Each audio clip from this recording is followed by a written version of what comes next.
watches or wearables provide many of the functions of your phone even if you don't have your phone with you.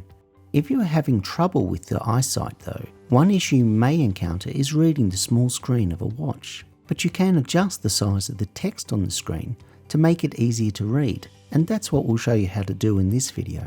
To adjust the text size on your device, first press the crown button to open the menu, then find the settings icon and tap on it.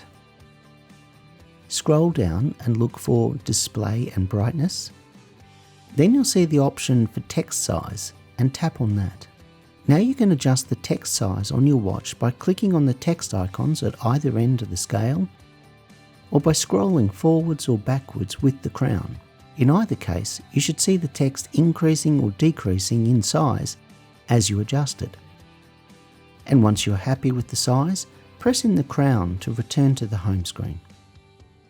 And that's how you adjust the text size on your Apple Watch. If you like this video, don't forget to subscribe to our channel and click on the notification bell so you'll be notified when we upload a new video.